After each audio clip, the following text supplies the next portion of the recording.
Hello everyone, today is March 9th and welcome to the Node Lifecycle Working Group. We have two topics on the agenda. Let me share my screen for a bit.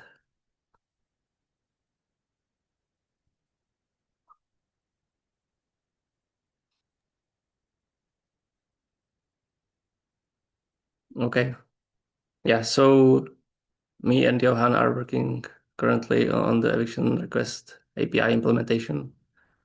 It's progressing quite nicely, but we still are not complete. I know like the code freeze is coming soon, so I've asked a couple of people for a review.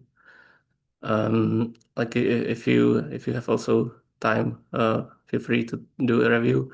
So the eviction API itself, like the API bits, are complete. So they would have to go through the API review, and the eviction request controller is basically is working, but we still need some like small refactoring and like the testing to be complete. We split the PRs also to into another one to have the imperative eviction interceptor, which is like a separate controller. And I'm currently working on this. There is still not much in the PR, but I hope to push it by today. So I have like locally, I have the implementation done. It's working, but I'm still also missing the tests. So like we hope to resolve the tests like in the next couple of days, and then yeah, we can ask like for like wholesome reviews. I found also a small like missing pieces in the rest test tester, which I also opened. Yeah, I think we also did not resolve one issue which is not included in the cap. So by default, uh, we are adding to the target interceptors, we are adding the imperative evasion interceptor. And this one is uh, expected to be there as like a safe fallback, like if there is like if all the interceptors failed or if there is no interceptor, so we always get a pod eviction or like termination. Yeah, so like one point which I like pondered today is like what should we do like if even like the imperative evasion interceptor is like turned off or is not working properly. So like there are two options. Like we either could wait for like the last interceptor to always recover. So like it will be like a basically a special interceptor um that even if it doesn't respond to the heartbeat, it still has a chance to like evict pods. Or we could fail the eviction request and maybe add another condition. So we would not only have like cancelled and evicted, but we would also have failed. So I think like to me personally, the first option sounds better to have like the default interceptor have like a higher privilege to always run. So even if the eviction doesn't complete in like the 20 minutes, we would not fall back or like cancel the interceptor. And do you have any opinions on this?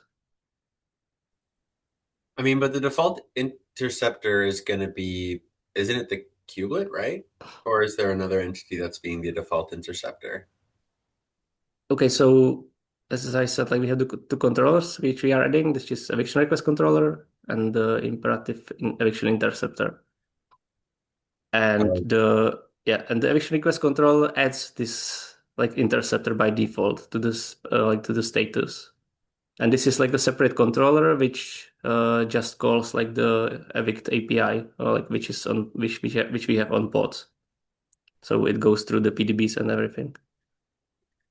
I kind of feel actually like imagining a case where the imperative eviction interceptor like actually did crash, and like I don't think that it makes sense for like the eviction controller to like wait forever for an entity that might not actually respond. So I do actually think that like respecting the timeout and marking the eviction as failed would give a cluster admin better sort of insight into what happened.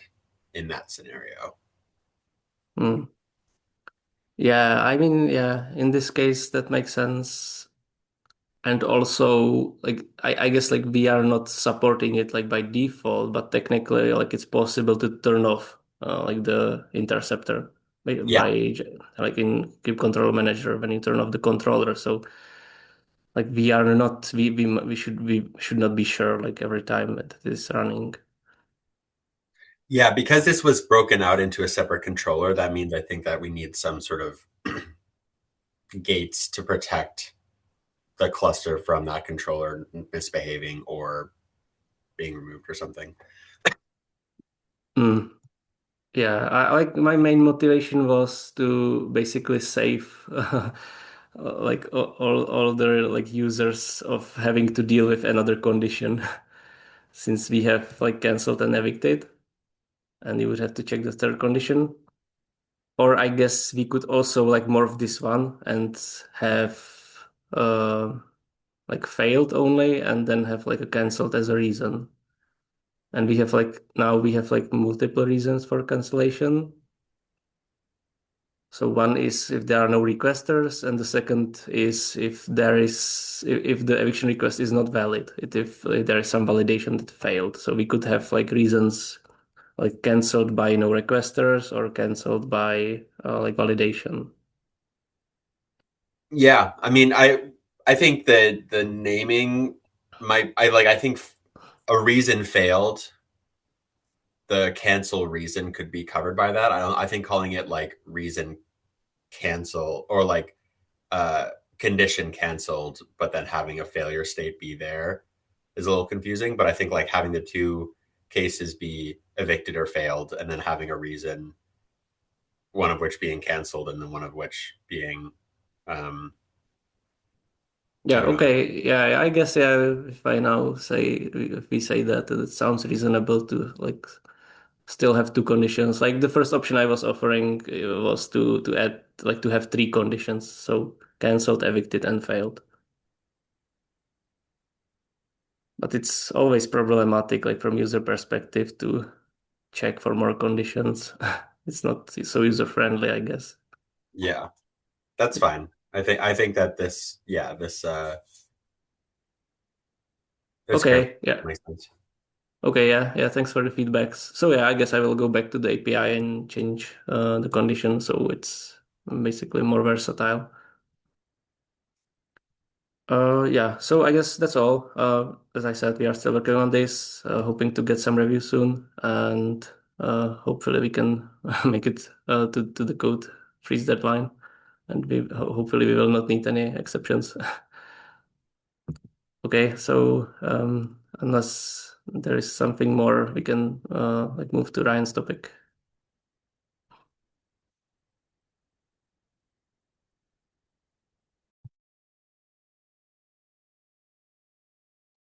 Ryan, are you there?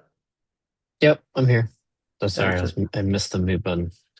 yeah, just giving you the rights.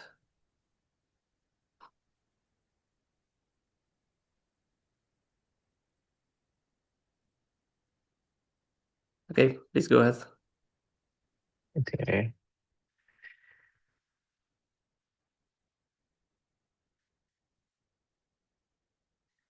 Okay. So an update on the SLM side. I did another round of discussions at a few SIGs. One of them I just wanted to bring here was from SIG scheduling, and you were there, Philip. There were some questions about the of use of taints as a method of life cycling. And I thought it was a great question. And it's something that we've even thought of here when considering specialized life cycle management. And so I just want to answer the question again. So how is what we're doing in SLM different than taints? And taints are the way I put it is that taints are a mechanism to communicate to the scheduler about some sort of effect, some sort of behavior. And they're I wouldn't call them like something that you would have every controller you'd want to like reconcile. In other words, like they're sort of meant for the scheduler. And in the case of like doing lifecycle management and doing full lifecycle management, um, a lot of the effects are really specific to the scheduler.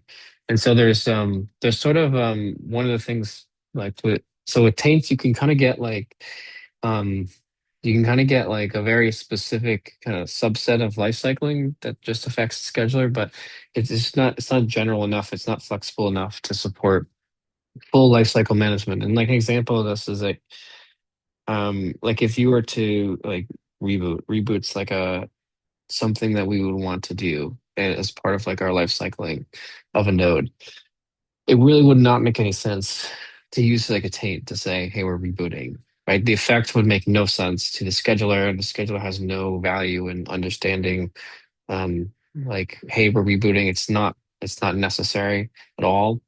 Um, and there's sort of other challenges too. Like we would need like various things like ownership, and we would need to know who is actually doing these kinds of actions, since these life cycle things are also meant for observation, they're also meant for something to act on. So you'd have to understand who's doing it. And that's the other assumption with taints, is that the assumption is built in that the scheduler is going to be the one acting on a taint. And it's not always clear when we're doing lifecycle management exactly who it is. It could really be anyone. So it's about flexibility, really. Is that why taints aren't exactly ideal.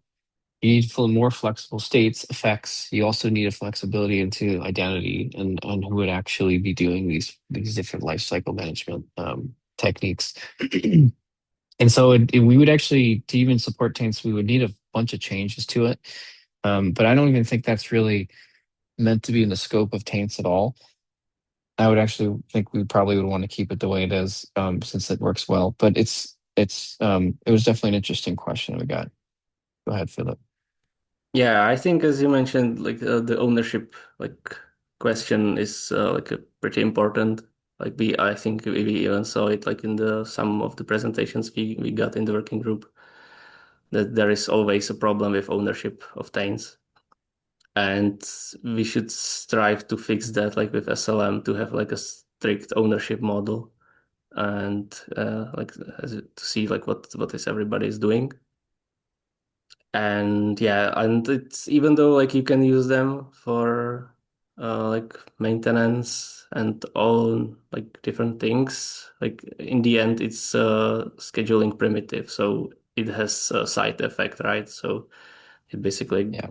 like controls like the schedulability of pods, and then you need to, if you don't want them to be unschedulable, you need to also manage like tolerations, like, which is also painful, because who has the ownership of pods and the tolerations. And yeah, it starts becoming a mess like when the system gets more complicated.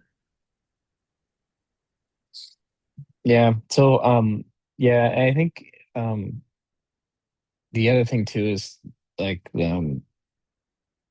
Sig. So one of the reasons why we went to Sig Scheduler, or why I went to Sig Scheduler in the first place, is and I mentioned it in that call, but that I think there's overlap, or eventually there'll be overlap at some point with the way scheduling works and the way that life cycle management works. And so yeah, I mean, I think what sort of comes into the picture is that taints sort of like have a have like a very small window into life cycle management now. And that like they are, you can do like cordon and some other things. But there's so much more to it. And I think like, that was the intention, is that like we want to try and solve some of the broader life cycle management topics, and scheduling will eventually have something, we'll probably eventually have something that will be useful for them, or something they can be consumed. But obviously not something we're going to be targeting in this KEP, but something that, for later. Yeah, Okay. I Yeah, think Kyle. like, yeah, like as you also discussed like in the six scheduling, like it will have like impact on scheduling probably like in the future, but it should not be like the first like design goal to offer like new scheduling primitives or how it will affect tains. So basically we just first like want this to be like a channel or like for communication, right? Yeah. Yeah, exactly. Like I think so right, we wanted like I think just showing the idea would be like a lot of what the goal was to socialize this concept and to think about it over over time and gather interest because yeah, I mean we're gonna this is gonna take some time to really come together um and yeah, and I think there will be follow-up work. So just don't want any surprises. Let's we'll talk about it early.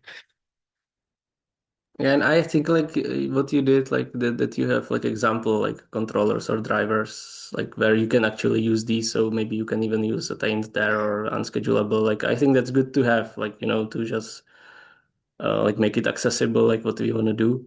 But Yeah. probably it doesn't make sense to like offer it like in the core API yet. Yeah. Okay. So that was mainly the update. There was other discussions I had, but I think that was just a really good question that was asked that was worth bringing here. Okay, I'll go to the second topic, which is one we had discussed, or have discussed a few times. So this was one I said I was going to research and using the controller manager to create the centralized driver model.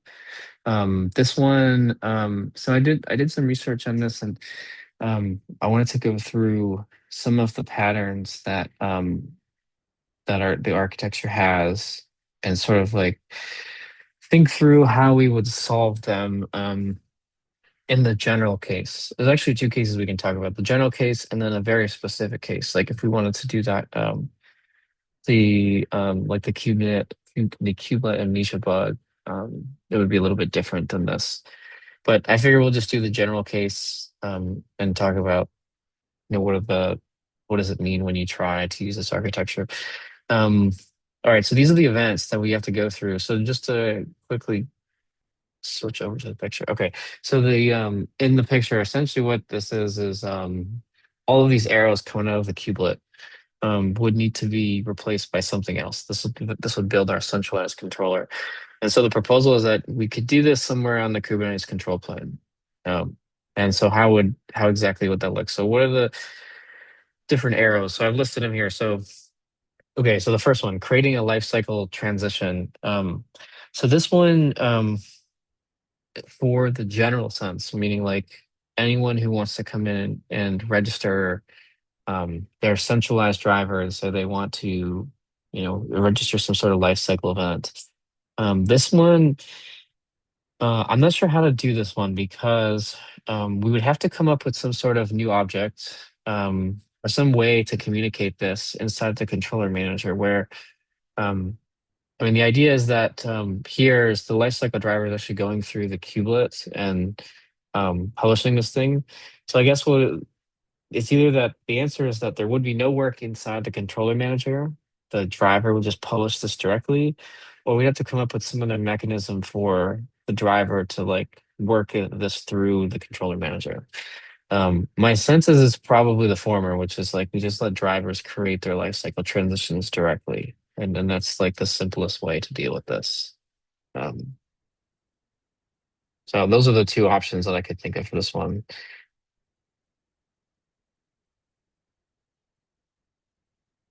Sorry, what is the second one? The second one would be we have some sort of mechanism in the controller manager, um, and the driver would communicate with the controller manager to create the lifecycle transitions. I'm not sure how exactly that would look, but we would have to come up with some sort of mechanism. Can you go back to the slides? Or I mean the diagram. Yeah. Okay, so like you first have the transition, right? And then like when you want to act on it, you create the event. Or when you want to make it, active. Hmm. But like you need to like the important problem we have is like the like discoverability. Like as I mentioned, I think it would be good to have, for example, some well-known names for the transitions. So for example, like the drain. And if you have like multiple drivers installed in the cluster and each one wants to create this transition, then like like there is like a competition. So one owner, one driver owns drain is what you think is I what mean, you just like said. because you need like a well-known action which is drain, and maybe or like certainly there is many components that would like to see it, that would maybe like to initiate some actions or just observe it. So like the name of the transition like should be well known even before like maybe we can like encode it like Mm. in core. So like every cluster like knows that these are like the core transitions, and maybe you can have some like out of three ones. Okay, so I see what you're saying. So this would be the method, like so this would be controller manager creates well-known transitions, and then somehow we need to pick like the driver. Somehow the driver needs to get attached. So I guess that could come. We'd have to figure that out. Yeah, because so the tricky part, at least that I'm seeing what this is like. So if you had drain as like a known life cycle transition, um, yeah, like how does the controller manager pick which driver? Yeah, to me this seems like if most likely you might have options where like each like instance of the transition or the event might even include like a different driver. So this may be like best to be done like during runtime. So that would be like creating a life cycle event, um, or just letting the kubelet or letting the controller manager decide, maybe. Is that what you mean by runtime? Creating a life cycle event and then I don't know, somehow it gets figured out by the controller manager? Mm, yeah, most likely maybe we will need like a different object for the driver. And then like the selection process of the driver, that's up to be decided. So, we had this same problem like with the eviction request. Then where you had to select the interceptors, and we just did like a natural ordering in the list. Hmm. And but here, like I don't know, like you can introduce like a priority field, and then or just go um, maybe first by sort by priority and then by name or something like that. I don't know like what's the like this like easiest like minimum viable product here, but this is like one of the options. Okay. So then, okay, so we need a way to do the assignment. So like assigning um,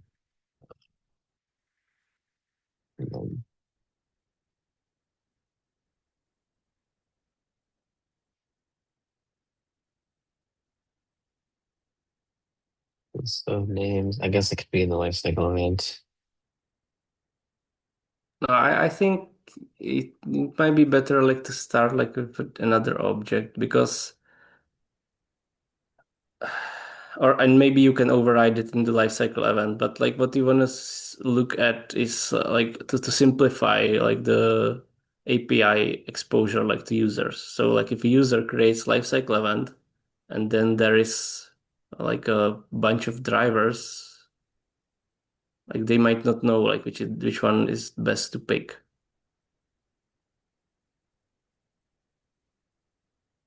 Yeah.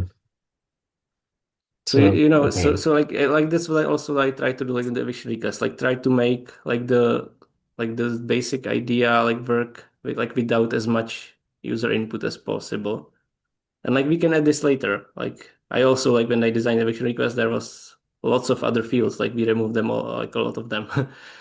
So like if you have like sensible defaults and you have a way like of overriding it later, so you can add like a new field to the event and then you can select the driver. But like by default, maybe just you have like drivers that announce themselves to the cluster and you know like which one have like a higher priority for maybe like each driver also like says like which lifecycle transitions it supports and at which priority, and then you have like just the controller manager just needs to like pick the right driver. Are you assuming though that there would be like, so we have a well-known name of drain. There would only be one drain driver? Are you assuming that there would be many? Yeah, I assume there might be more, like because this is very like generic API, right? So even if you say like for Yeah. example the drain has only one driver, like you cannot be sure that you have like a transition that supports like multiple, and each one is called like for different flavor of transition, I guess. Well, do we need, so if we do like defaulting of the driver, then do we need to have like default drivers? Like I would need to ship those. Like how would I pick? You know what I mean? Like how could I pick like how do I know it's there? Like if we're gonna default to something, it has to be there. That driver has to be there. So I'd probably have to ship the driver that we want. Like a drain, if we did Mm, drain, if we use a, you know what I mean? yeah. So like when you maybe introduce like the core like transition like as drain, maybe you can suggest to also have like a drain driver in the core. But this is like these are like very like opinionated discussions. So like you have to see like what each like maintainer thinks about this, right? So but even like I guess you have to also think about a case like where you have a transition, but there is no driver, right? So it could be like asynchronous. You install transitions and then like maybe in another day you install like the drivers and maybe then you can pair them and until then you have like some pending state.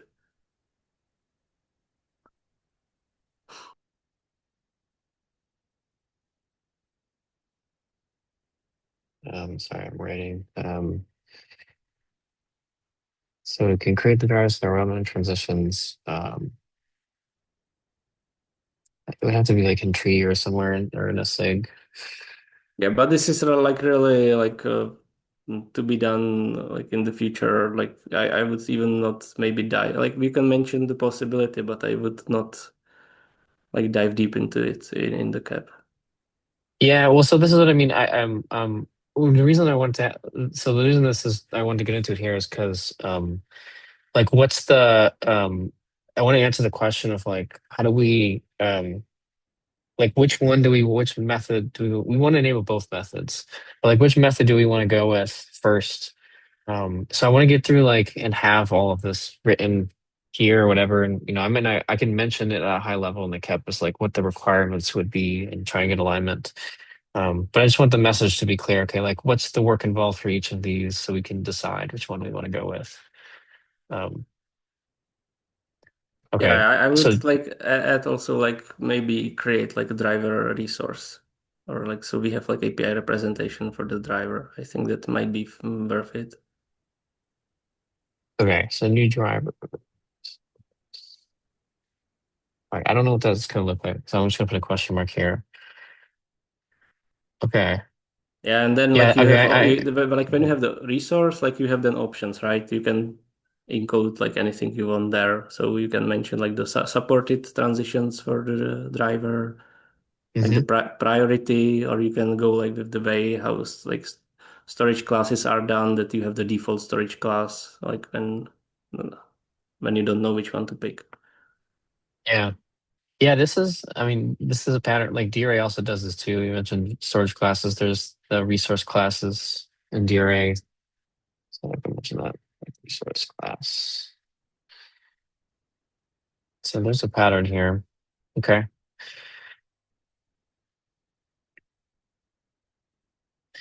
Okay. So, all right, that's good. So I think so that gives us, I mean, I think these are the two options. I think that makes sense. Okay. Let's go to the next one. So let's do claiming. So claim is this one, kubelet claiming lifecycle event. Um, all right. So how do we do this one? This one would be controller manager. So the driver is supposed to eventually get the signal. So the controller manager would do the claim. Um, I mean, I guess there's a few options here. We could say controller manager is claiming because we want to have like we only want one of these. We want it to be on serially. So controller manager claims it posts the status. It controls the lifecycle event object. Um, I mean, I think that's pretty straightforward. I mean, it would just be a drop in for. Whoops, I think I just deleted what I wanted. Okay, so it would just be a drop in for what currently the kubelet does.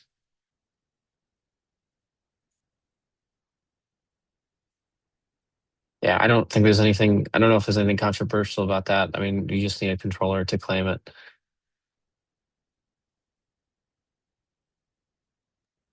Yeah, I guess for now, like just like pick the driver according to their definition, and yeah, and Yeah. So the other post the thing, status. yeah. So exactly. So now the only other part of this, so claiming it's not a big deal. So now we have to figure out this part, like the binding node, like where answer the question where. Um, so the transition will have the who. We need to know where. Where are we doing this work? Um, I mean, this would have to be, yeah, I'm not sure about this one. So this would be like, yeah, which node are we going to signal? So, oh, okay, so this one, I mean, if the lifecycle event would have to, so it would be on the spec. So, oh, actually, no, that's the answer. Is it? Like, I thought it was on the status for some reason. So it's on the spec. The where is on the spec for the lifecycle event. So the controller manager will pick that up from the spec. But someone else is going to create that. So that'll just be passed along.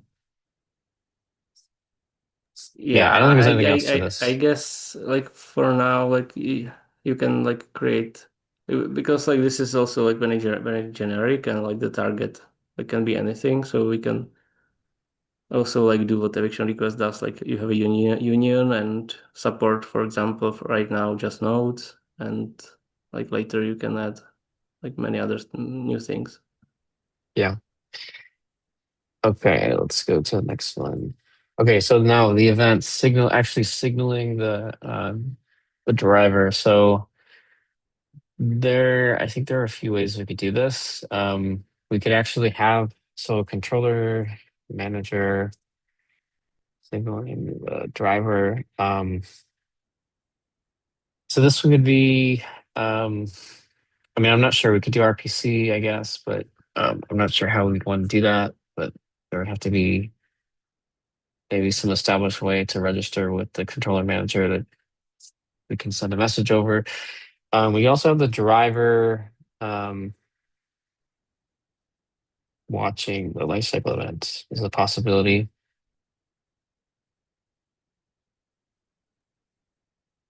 Yeah, I think like in general, like you don't you probably want to go to like through the API server, like because like setting up like gRPC calls in Kube Control Manager is I think will not like be an easy uh item to get accepted. Yeah, so the tricky part with this one is driver watching lifecycles claim And status. the Okay, and you is know like the mhm. main advantage like when you are going through the API server you can use like all the RBAC like and like permissions. Uh Yeah, so basically it goes with the same model like as every other controller. yeah, Yeah, actually makes sense. you can take a look at how I'm also implementing the eviction request, like mainly like the API parse, but also the controller. So how are How you we basic signaling? yes, How are you so signaling basic the controller? Yeah, go ahead. yes, so we basically have like the interceptor writes like to the status of the eviction request, but there is like a lot of validation going on. So it like we validate which kind of interceptor at which time and how often it updates. So there is like a lot of validation and a lot of nuance, but it's possible to do. But I mean, in this case, like you could even like require each driver like to post to their like own like a resource, like the driver resource to post, for example, like healthiness of the driver. So you might know like if the driver is healthy, and so you would not need like any kind of heartbeats, but as it would be on the driver object. And then like the driver should like post to the status of the lifecycle event, I guess, like to showcase like what's happening. Yeah. And then like Um, the yeah.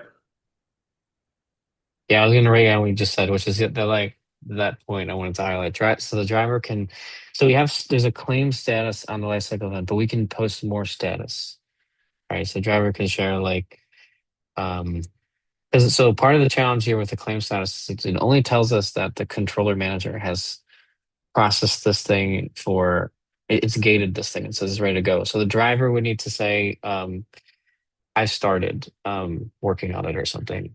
I would have to signal that somehow. Um, so that would probably be just like the eviction request controller. Yeah, similar. And then like there's driver heartbeats.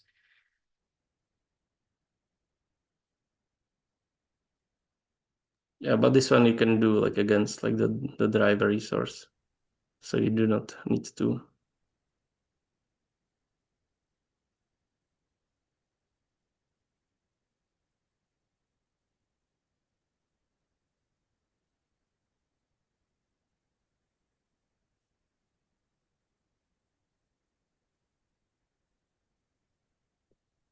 Yeah, and then I guess you mentioned like you want to replicate some of the state, for example, on the node itself. So like I have a condition like what's happening, right? So Yeah, that could be done like by KCM or Kube Controller Manager, as like you don't want to like widen like the privileges of the driver. So it probably just has enough just to update lifecycle event, and that might be enough. yeah, that's next. So so controller manager.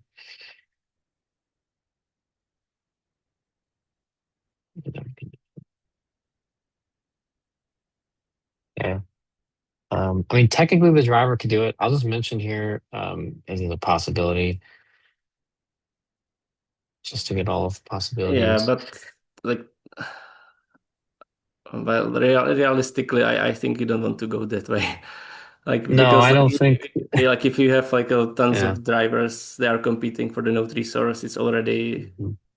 like quite a resource that's like, mostly owned by QBlood. But yeah, So these are probably going to be related. This is, I'm sorry to interrupt you. So we'll have to, so if you do this, you have to do something here. So because controller manager has to know when, so driver signals start, it needs to signal when it's done.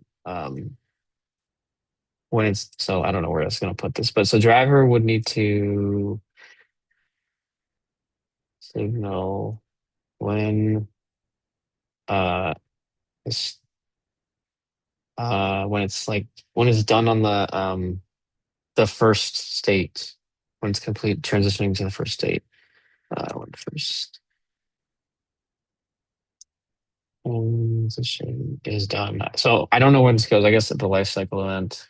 So that's how this would have to look. So that would be the if you wanted to make an argument for it, it would be that is that you'd have to have some sort of back and forth between the driver and the controller manager on the life cycle event. It's possible, yeah, but that's yeah. what you'd have Like to do. you can play like with the status of the lifecycle event, like what should be tracked there.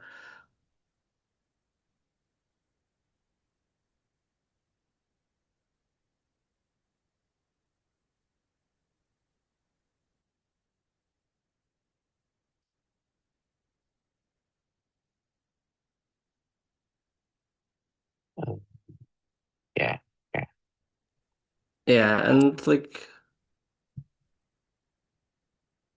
I think like right now like we are focusing on like just making like the intention like knowable across the cluster, right? But in the future, Like for example, when you have the drain, as we spoke about like earlier, then you might need to know like which kind of pods are like terminated at which stage of the drain, and but and these like all like you like if you make like the status extensible, like we can add like these special behaviors and observations added there, or you can have like a reference to other object, which also like transition or like the event could have a reference, and then the reference would like have details maybe for the drain itself.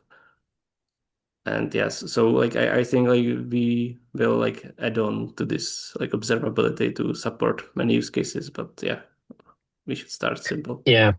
Yeah, that's true. So I think that's sort of where that expansion of the lifecycle event, even the driver resource can be is like there's how much state can we push there? I think there could be a bunch, especially in this case.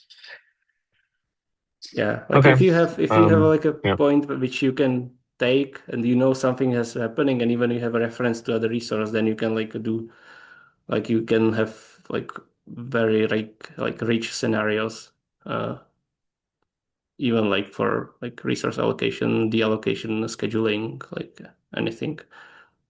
But first, like we just need to make the point across. Like yeah, as you mentioned with the like kubelet amnesia, that's a good one, but there will be more. Yeah.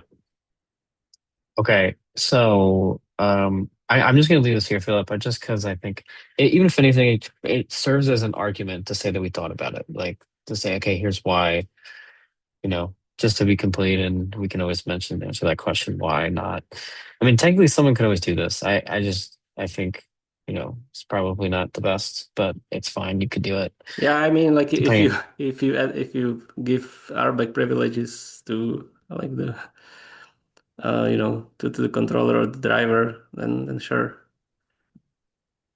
Yeah, like so actually if you really wanted to go crazy with this whole model, I mean technically you could write the drive you do like an all-in-one where the driver is like doing all of this like stuff. And you could just make it a super powered driver and then it would do the same have the same effect where you have like a centralized driver. But it basically functions as like a super admin controller. That Yeah, pattern is technically possible, but I don't yeah I don't know how likely it will be used, but it is possible. yeah. I think like you want to focus on two things. Like one is like best practices, so like to showcase what is the best practice, how to use this. And the second part is like add as much validation as we can to actually prevent like the misuse. And like if you feel like there is like a huge uh, like area for like misuse, there is still like a very powerful option where you can actually like validate like which entity is actually mutating which resource or status. So you could check even like for kube controller manager like service account or something, and then nobody else would be able to like update it. You could even have the same thing done like with the driver. You can add to the spec the service account of the driver, and then only the driver with the dispatch service account would be able to update the status of the driver, so nobody else would be able to like touch it, like even not the admin. Like Yeah, that makes sense. Okay, so yeah, I'll mention here that makes sense. We can have that as like a form of like probably not a good idea, and we can have some sort of validation if you wanted to. Okay, we've got one more. So we've got delete timeout, report errors on the lifecycle event. So this one, so this is also our arrow here from the kubelet. Particularly, this is like is actually also this arrow. So there's the driver to into kubelet and then kubelet to event.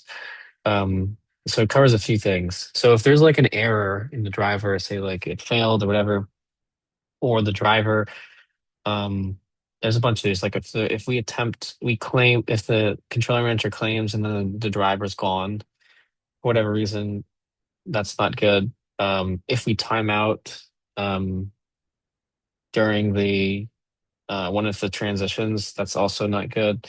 And then the other one, like it failed. And then the happy path would be like we ended. So this would be like this one. Um, Driver signals end state. So guys, we need to do how does the controller manager manage the life cycle event? So it needs to so in all these cases it has to update its state with what it's seeing.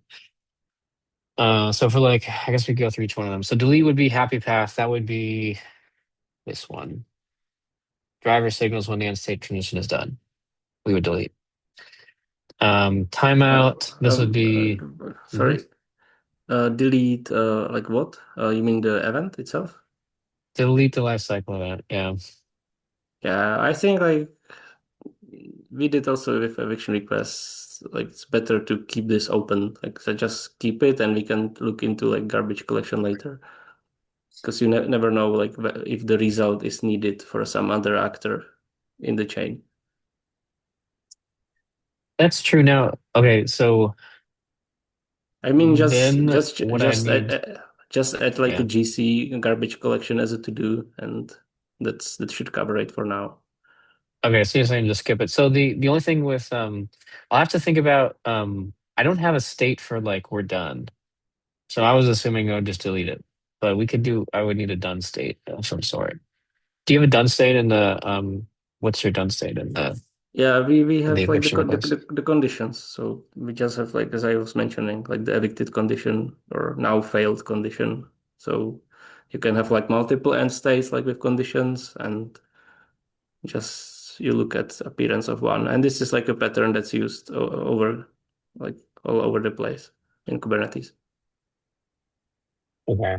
All right, so maybe that's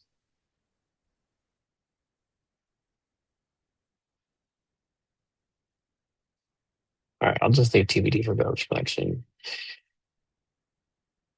We do need a way to signal done, so that was we said condition is what you use. So um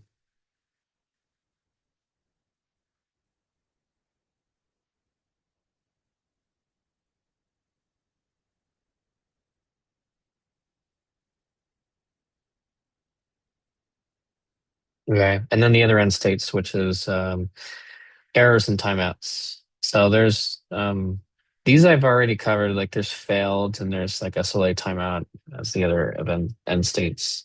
Um so yeah, those are covered. So the only thing I would need from there is the controller manager will know the timeout and it will be able to figure this out on its own because that's on the transition, the information needed.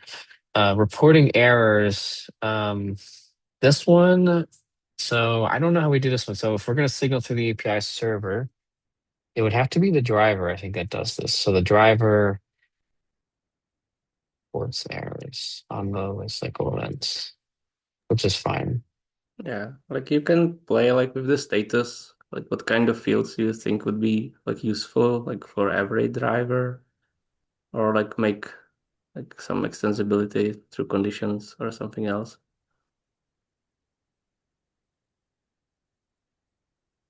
Okay. Yeah, so there we go. So that would give it to us. And then those are the only things to care about. So then we'll just leave garbage collection TBD. Okay.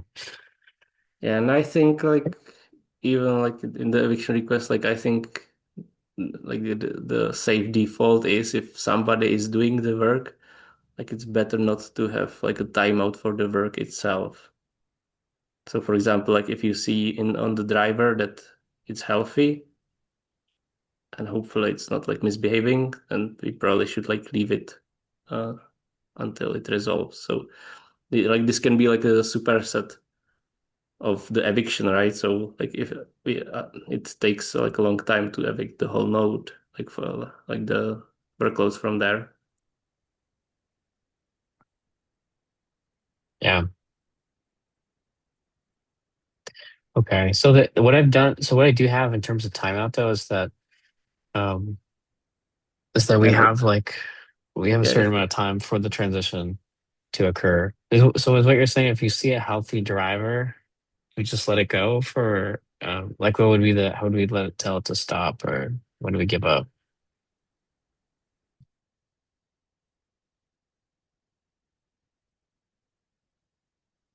I think you double muted or something. Yeah, sorry about that. I think like one difference to eviction request is that you don't know like what kind of transitions you have, and you don't know like what's the repercussion for like not completing it. So yeah, I think to maybe we can keep this unresolved, and in the end there will be like orchestrator of these events, right? So it should know, maybe the orchestrator should have the know-how or know how to like properly transition between the events, and if some fails, like what's the best like recourse. Okay. So the orchestrator will understand if a transition, like how much time we should give a transition, what we should do, with certain situations with the transition, when it fails or all these weird corner cases. Okay. Yeah, I guess like this can be also a follow-up. Like as I was mentioning, like it's better to start like with being safe, right? So you don't have like some pre-baked like timeout or kill switch for the driver, but like let's keep it like open, like who wants to do like what. So what do you think then? I guess it's just where I have it now at the life cycle event. Should I not have a timeout? So we don't time box this. We just let someone reconcile an event forever. I mean, like if you have only a single driver that should complete, and you don't know even like semantically like what the event means, you don't know like what you should do after. So even if you detect that something is like in the wrong state, there is nothing actionable. So the only actionable thing is like we can report to the status like the driver is not functioning, but the rest should be kept on like the admin or the orchestrator. Yeah, I guess the question is observability. Like, if we like, how observable is this state we're in, where the driver is healthy and it's doing work and it's been doing it for a really long time. Like when does the observability start to become, I don't know, what would be the right word, but when does it lose value, I guess? Yeah, Because if it's going to run for data, you know what I mean? yeah. So this is like the we can circle back like to the other thing we mentioned. Like that's where the like the extensibility of the status will come in, right? So you could like explore all these use cases, for example, the drain, and then tell like what are the like in between states that we should report on, and how do we like want to report on it. So, but yeah, I think still like better to keep that for later. Interesting. Okay.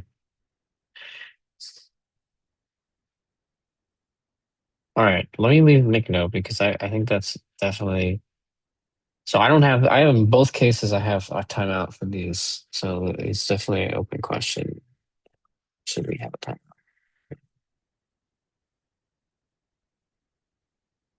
Um,